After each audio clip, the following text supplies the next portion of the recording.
하나님 말씀 함께 보도록 하겠습니다. 출애굽기 34장 29절에서 35절까지의 말씀입니다. 출애굽기 34장 29절에서 35절까지의 말씀. 저와 성도님들이 한 절씩 번갈아 가면서 읽고 마지막 말씀 함께 합독하도록 하겠습니다. 모세가 그 증거의 두 판을 모세의 손에 들고 시내 산에서 내려오니 그 산에서 내려올 때에 모세는 자기가 여호와와 말하였으므로 말미암아 얼굴 피부에 광채가 나나 깨닫지 못하였더라. 아론과 온 이스라엘 자손이 모세를 볼 때에 모세의 얼굴 피부에 광채가 남을 보고 그에게 가까이 하기를 두려워하더니 모세가 그들을 부르매 아론과 회중의 모든 어른이 모세에게로 오고 모세가 그들과 말하니 그 후에야 온 이스라엘 자손이 가까이 오는지라 모세가 여호와께서 시내산에서 자기에게 이르신 말씀을 다 그들에게 명령하고 모세가 그들에게 말하기를 마치고 수건으로 자기 얼굴을 가렸더라.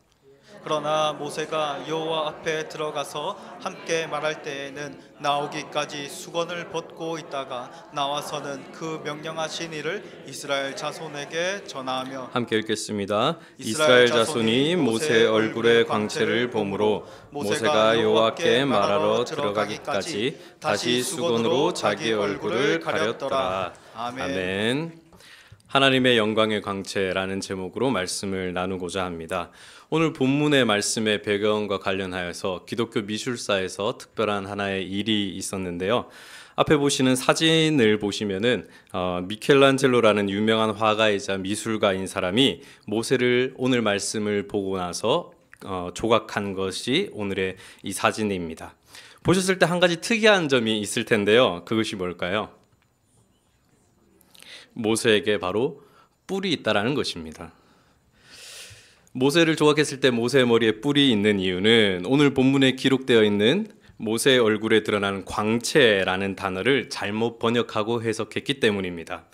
구약 성경의 옛 성경 사본들을 살펴보면 히브리어로 쓰였는데 당시 사본들에는 히브리어의 모음이 빠져 있는 상태로 기록되어져 있습니다. 그래서 이 광채라고 쓰여져 있는 카란이라는 단어가 모음이 빠져 있으니까 사람들이 그 이후에 제롬이라는 사람이 해석할 때에 뿔이라는 단어라는 것으로 잘못 해석하게 된 것입니다.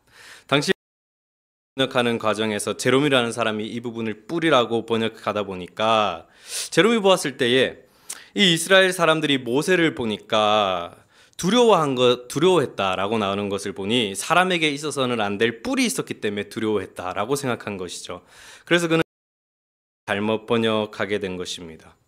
그로 인해 중세 시대에 제롬이 번역한 이 라틴어 성경이 공인된 성경이 되어서 아주 많은 사람들이 오늘 읽은 이 말씀을 읽을 때에 모세에게 뿔이 있었고 그로 인해 백성들이 두려워했다라고 생각하게 되었습니다. 그래서 오늘 우리에게 주시는 이 아주 풍성하고 복된 말씀의 의미를 깨닫지 못한 채 수백 년의 역사 동안 중세 사람들은 모세에게 뿔이 있다라고 생각했습니다. 한 사람의 잘못된 지식이 이 작은 단어 하나로 인해서 수많은 사람의 신앙과 지식에 악영향을 끼쳤습니다. 이러한 수백 년의 역사 동안에 하나님이 우리에게 주신 참된 말씀의 의미를 찾지 못하게 된 역사를 보게 될 때면은 우리는 보아야 합니다.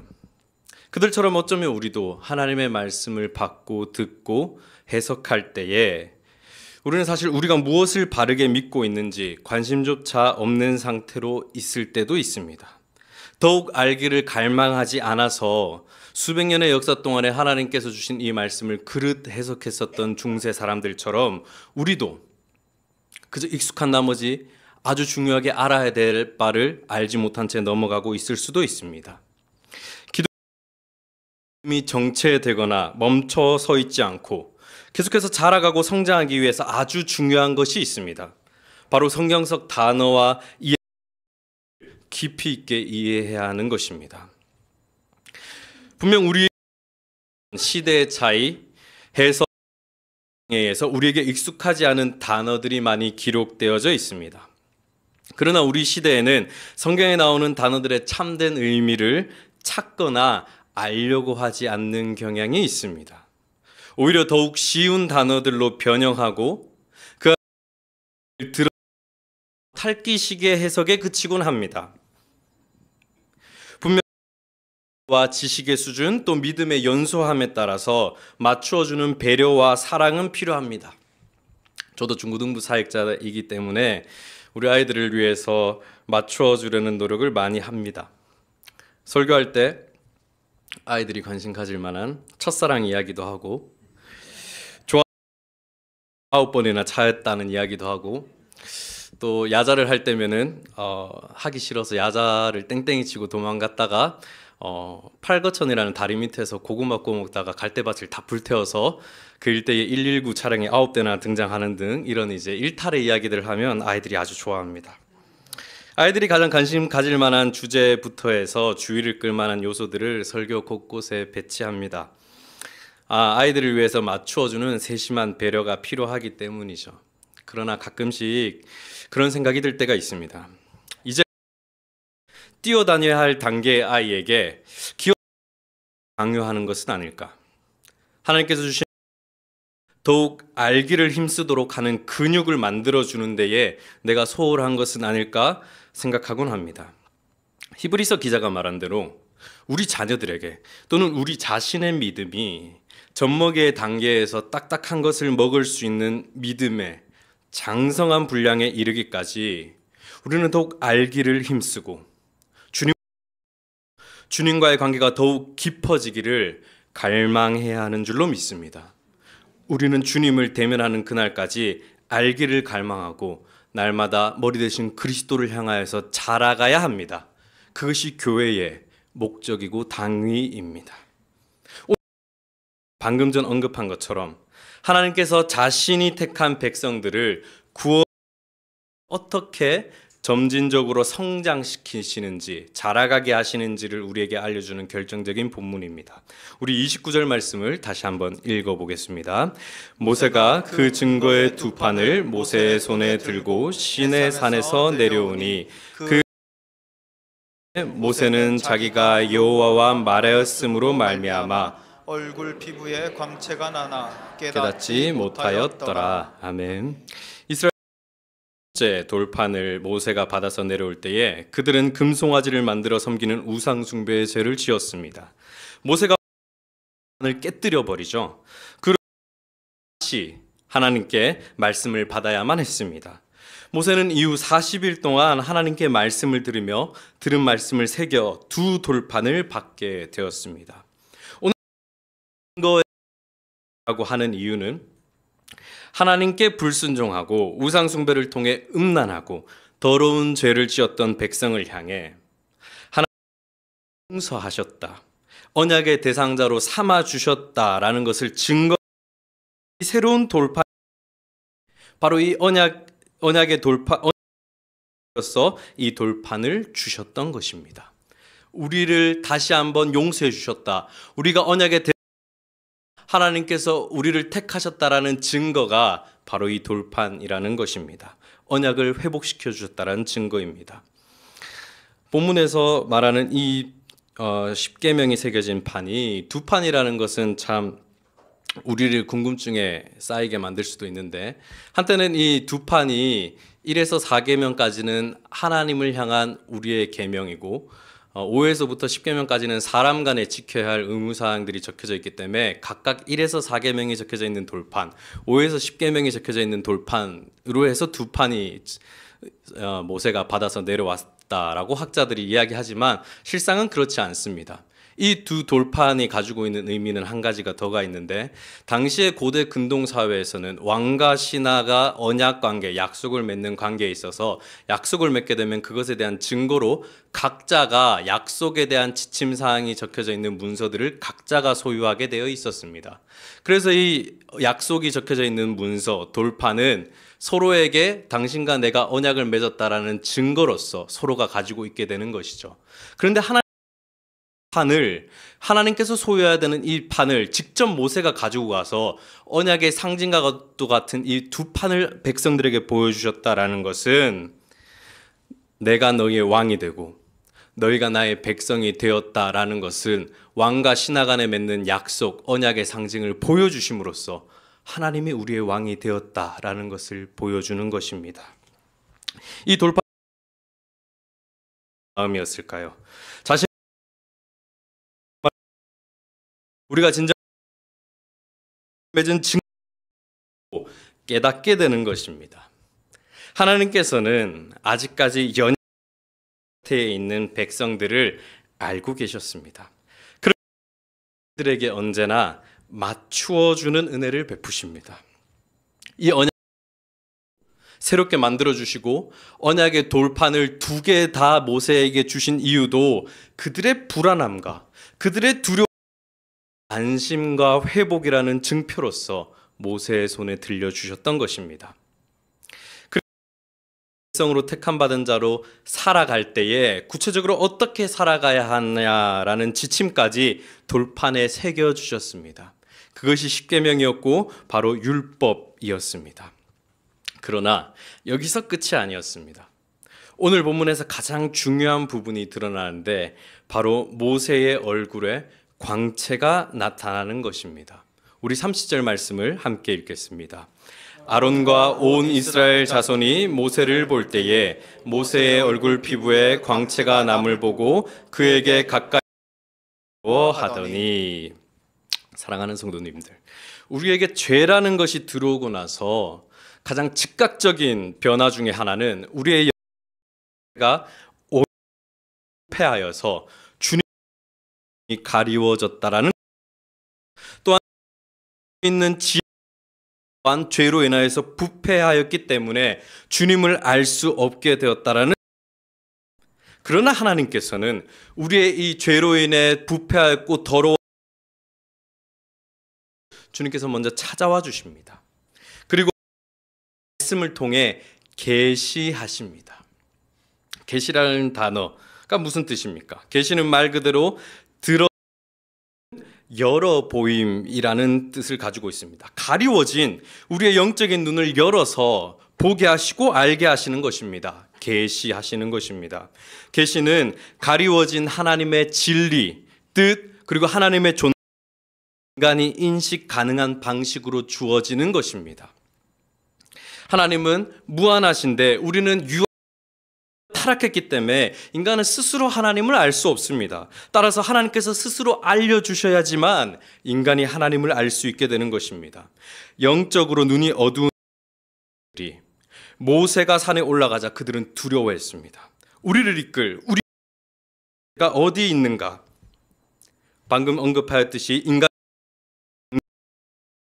철저히 육신의 눈을 의지합니다. 그래서 그들이 한 행동은 육신의 눈으로 담을 수 있고 만지할 수 있는 금송아지를 만들었던 것입니다. 하나님께 택함 받았고 시내산까지 오는 여정 속에서 수많은 기적들로 하나님께서 드러내서 알려주셨지만 마치 아기가 갓 태어났을 때에는 눈을 떴다가 감았다 하고 아직까지 눈의 기능이 온전하지 못해서 아기는 희미하게 볼 수 있듯이 이스라엘의 영적인 성장의 상태가 아직 갓난 아기와 같은 상태인 것입니다. 그래서 하나님께서는 그들의 믿음의 다시 드러내서 보여주십니다. 모세의 얼굴을 통해 하나님이 어떤 다시 한번 보여주시는 것입니다. 하나님의 말씀을 듣기 위해 하나님과 40일간 하나님의 영광과 함께하였습니다.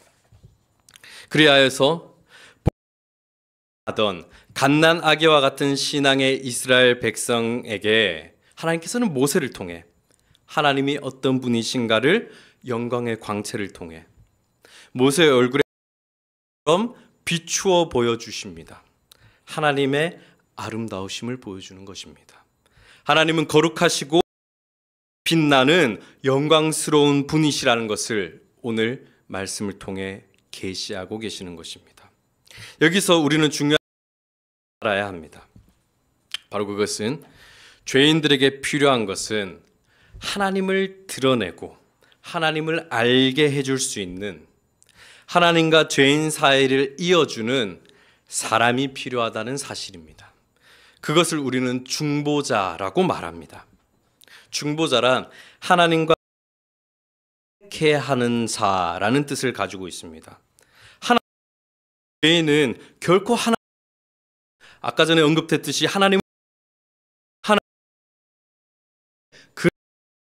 하나님과 인간 사이를 이어주는 중보자가 필요한 것입니다. 우리에게 그런 한 분이 계십니다.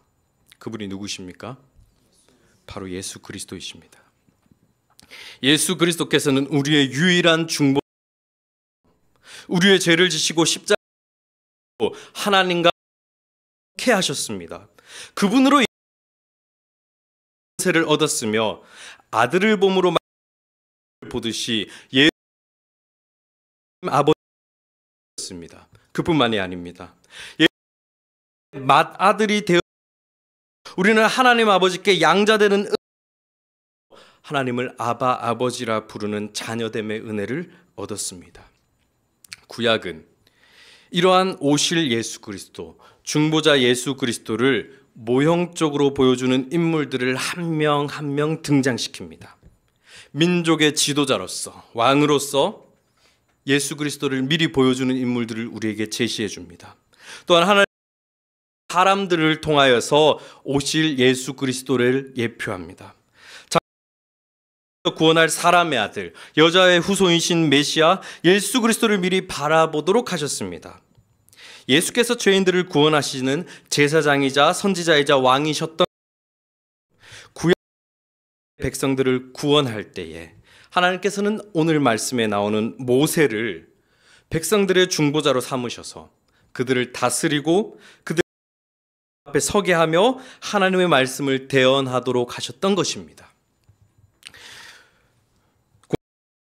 하나님의 아들이신 예수께서 산에 올라 모세와 엘리야와 함께 대화하시다 내려오시는 장면이 나옵니다. 그 얼굴은 영광의 광채로 가득했습니다. 그래서 하나님의 아들이시구나, 영광스러운 분이시구나 스스로 드러내셨습니다. 예수님이 자신이 어떤 분이신가를 스스로 드러냈듯이 오늘 말씀의 중보자로서 백성들에게 하나님이 어떤 분이신가를 보여주는 것입니다. 자신의 얼굴에 비춰진 하나님의 영광을 거울처럼 반사시켜서 예수 그리스도께서 하나님이 어떤 분이신가를 우리에게 알려주셨던 것처럼 이스라엘 백성들에게 하나님의 거룩하심과 영광과 아름다움을 모세는 지금 보여주고 있는 것입니다. 그 모습은 너무나 아름답고 위엄있고 거룩하였기 때문에 눈으로 보기를 원했던 이스라엘 백성들은 실제로 하나님의 영광을 보자 어떤 반응을 하였는가요? 오히려 그들은 두려워하는 모습을 보입니다. 이 모습을 통해 우리가 두 번 하는 것은 바로 이것입니다. 하나님의 말씀 앞에 섰을 때 우리의 반응은 하나님 앞에 설 때에 두렵고 떨리는 심정으로 서야 한다는 것입니다. 거룩하시고 영광스러운 하나님 때에 그 을 드러낼 수 없고 겸손함과 두려움과 경건함으로 하나님 앞에 서야 한다라는, 이것은 예수 그리스도의 은혜로 주님 우리도 마찬가지입니다. 분명 사랑할 수 있고 아바 아버지라 부를 수 있는 권한을 부여하신 하나님을 인격적인 존재로, 인격적인 관계로 맺고 있습니다. 그러나 우리의 자격이 아닌 예수로 인한 은혜이기 때문에 우리는 자격 없지만 누리게 되는 복 앞에 겸손해야 하는 것입니다. 그러한 은혜를 베푸신 하나님 앞에 경외함을 가지고 두렵고 떨리는 마음으로 주님을 사랑하며 서야 하는 것입니다. 그러므로 신앙생활할 때 우리는 주의해야 할 것이 있습니다. 바로 우리가 가지고 있는 신앙의 연조나 가지고 있는 직분, 지금까지 내가 한 헌금의 액수나 내가 다니고 있는 교회의 크기, 성도의 숫자 등이 우리의 자랑이 되지 않도록 주의해야 합니다.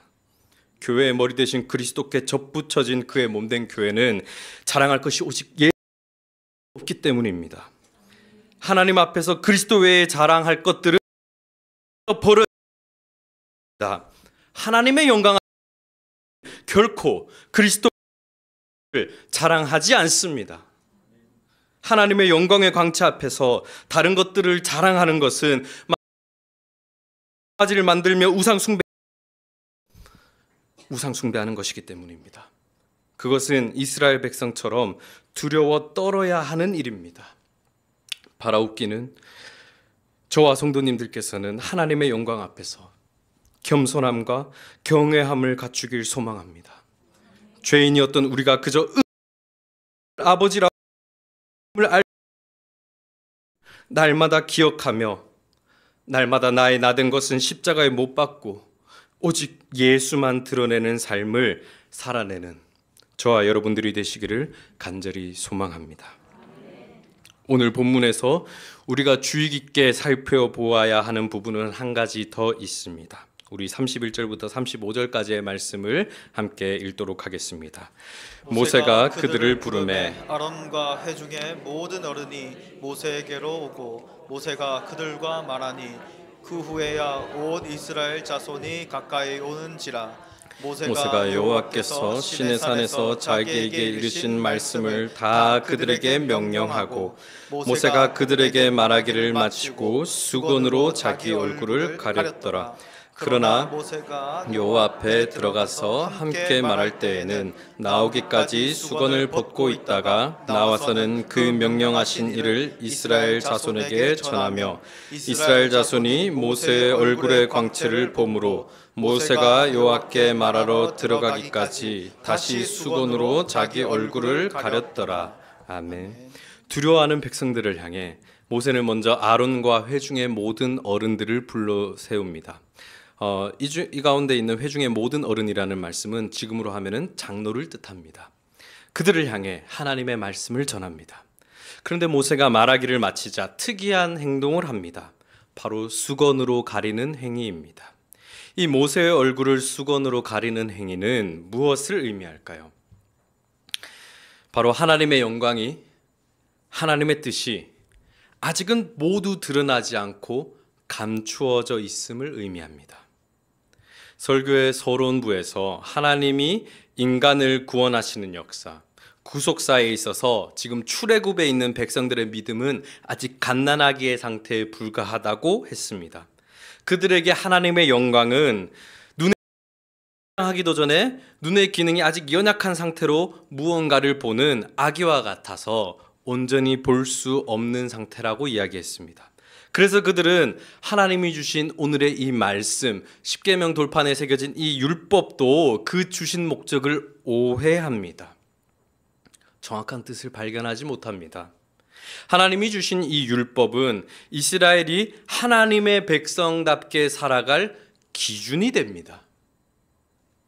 이제는 죄인 되었던 삶의 방식과 방법이 아닌 하나님께서 우리에게 주신 방법대로 살아갈 기준이 되는 것입니다. 그러나 그들은 구원 역사를 반복합니다. 율법에야만 구원받는 줄 착각하는 것입니다. 율법은 우리의 거울이 되어서 누구든지 말씀의 거울 앞에 서면 자신의 더러움과 연약함을 보게 됩니다. 그로 인해 하나님이 요구하시는 것은 사실 너의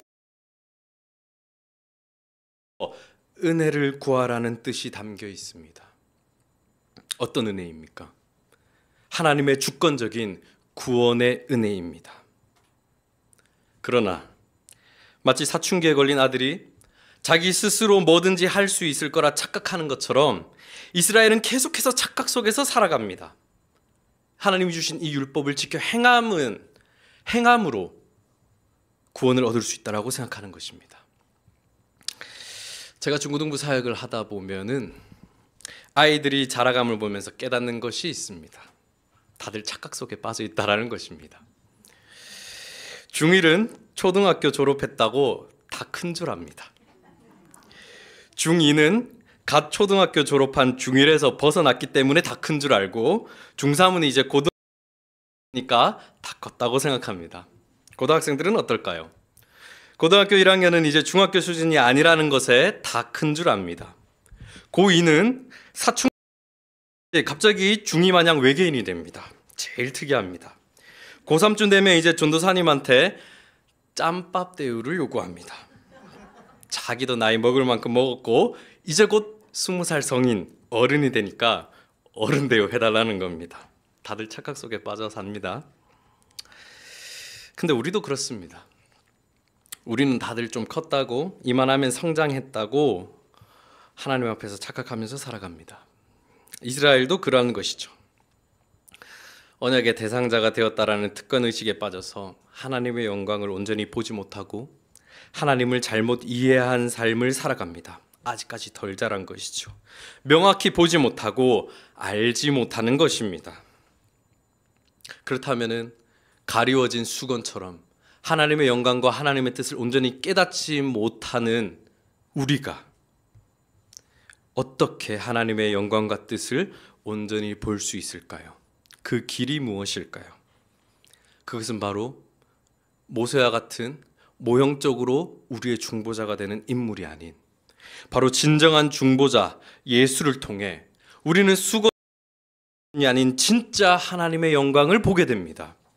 우리 고린도후서 3장 16절에서 18절까지의 말씀을 함께 읽도록 하겠습니다. 그러나 언제든지 주께로 돌아가며 벗겨지리라.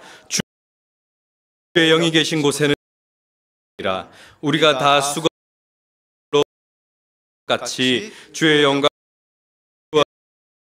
변화하여 영광에서 영광에 이르니 곧 주의 미암음이니라. 아멘. 사랑하는 성도님들, 구약 그림자로 우리에게 힘이 했던 모든 것들은 그 모든 것들의 실상이요 그리스도를 통해서, 예수를 통해서 우리 모두에게 알려집니다. 하나님이신 예수께서 이 땅 가운데 오셨고 우리를 위해 사셨고 우리를 위해 죽으셨습니다. 그리고 승천하셨습니다. 그리고 중요한 것이 있습니다.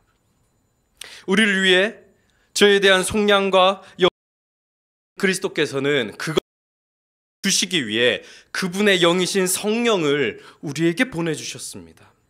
성령이 우리에게 임하여서 우리 안에 내주하심으로 말미암아 그리스도와의 영적 우리에게서 이루어 바울이 얘기했던 대로 내가 그 안에 그가 내 안에 산다라는 것은 바로 이것을 의미합니다. 우리가 예수 그리스도와 영적으로 연합했다라는 사실입니다. 그로 인해서 우리는 그리스도와 함께 지금도 날마다 동행하며 살아가고 있는 줄로 이스라엘 모세를 통해 비추어진 영광의 광채는 이제 그 영광의 광채 본체이신 예수를 통해 우리 안에 있는 것입니다. 사랑하는 성도님들, 그렇다면 우리 안에 그 영광의 광채가 있다라면 우리가 해야 할 사명입니까? 아름답고 놀라우신 예수 그리스도의 영광이 우리 안에 있다면 우리도 모세처럼 사람들을 향해, 세상을 향해 그리스도의 영광을 비추는 얼굴이 되어야 하지 않겠습니까? 오늘의 이 말씀은 하나님의 영광을 드러내는 방법이자 예수 그리스도를 미리 보여주는 말씀이자 동시에 이 시대를 살아가는 우리 한 명 한 명을 모은 교회를 향한 말씀입니다. 18절 말씀에 다시 이렇게 말씀합니다. 우리가 다 수고 거울을 보는 것 같이 주의 영광을 같은 형상으로 변화하여 영광에서 영광에 이르니 곧 주의 영으로 말미암음. 우리가 이제는 가리워졌던 것이 모두 벗겨져 주를 깨달을 수 있고 예수를 통해 하나님 나아가서 그분 때문에 우리는 서로의 모습 같이 거울 주의 영을 본다고 있습니다. 그와 같은 형상으로 그리스도의 는 영광에서 영광에 이를 자입니다. 누구로 말미암아 그것이 가능하다고 말씀하십니까? 주의 영으로, 성령으로 인해 우리가 그리스도와 연합했기 때문에 우리는 하나님의 영광의 광채가 된 자들이라는 것입니다. 세상 가운데서 살아갈 때 세상은 우리를 보고 하나님의 영광을 봅니다. 나와 가장 가까이에 있는 사람들은 누구를 통해 예수를 알게 됩니까? 나 자신을 통해서 보게 됩니다. 사랑하는 성도님들, 우리는 세상과 하나님을 이어주는 사람들입니다. 진정한 의미에서 중보자는 예수 그리스도 한 분이시지만 그런 중보자 되신 예수와 연합된 우리는 그분과 같이 십자가를 지고 그 직분을 감당해야 하는 자들입니다. 예수 그리스도께서는 사람을 사랑하셨습니다. 예수께서는 그분의 세상에 병든 자들을, 아픈 자들을 치유. 우리도 그렇게 살아야 합니다. 우리가 그분을 닮아가고 그분을 더욱 알고 살아간다는 것은 바로 그분의 성품을 가지는 것을 의미하는 것입니다. 현대교회에서는 너무 거창한 게 많습니다. 다들 복음을 전하기 위한 프로그램과 행사들을 이야기합니다. 교회의 규모와 시스템들을 완비하려고 돈을 많이 씁니다. 그러나 예수를 닮기 위해, 예수의 성품을 가지기 위해서 눈물로 기도하고 배우기를 힘쓰는 자들은 적습니다. 내 인격과 자아가 여전히 자아중심적이고 부패하고 썩어서 다른 사람들에게 사랑보다는 상처를 주는 내 모습을 볼 때 너무 슬퍼하고 예수님 죄송합니다. 내가 연약하여서 주님의 영광을 가리는 일을 했습니다. 이렇게 날마다 자복하고 회개하는 모습을 보여야 하는데 그런 모습은 온데간데 없고 내가 누군지, 내가 어떤 사람인지, 내가 교회에서 얼마나 힘을 드러내는데 온 정신과 마음이 향해 있는 것을 볼 때면은 설교 서두에서 언급한 것처럼 주님을 더욱 알고 주님을 닮아가며 주를 향해 자라가기를 힘써야 하는 교회의 목적을 상실한 것이 아닌가 하는 많은 생각을 하곤 합니다. 사랑하는 성도님들, 우리 교회가 무엇을 하면 좋겠습니까? 하나님의 영광을 비추는 교회가 되어야 하지 않겠습니까? 그렇다면은 먼저 개인의 인격과 삶이 먼저 변화되어야 하는 줄로 믿습니다. 예수의 성품을 가지고 겸손하고 사랑하며 나보다 남을 아끼며 자기를 주장하지 아니하며 오직 그리스도만을 높이는 삶을 살아가야 하는 줄로 믿습니다. 지금은 다 알 수 없고 때로는 연약하여서 쓰러지고 실패하여도 나의 삶의 현실 속에서 너무나 예수 그리스도와 떨어져 있고 멀어져 있는 내 모습을 볼 때가 있지만 내 안에 계신 성령께서 우리를 반드시 믿음의 장성한 분량에 이르기까지 이끄시고 인도하시는 줄로 믿습니다. 그러므로 우리는 날마다 살아갈 때 내 안에 선한 양심으로 성령의 말씀하심 앞에서 주님의 영광을 보기를 갈망해야 합니다. 그리하여서 주의 은혜를 보게 되고 그 거울처럼 비추는 참된 그리스도인의 삶을 다 살아내는 길을 주님의 이름으로 축복합니다. 이 시간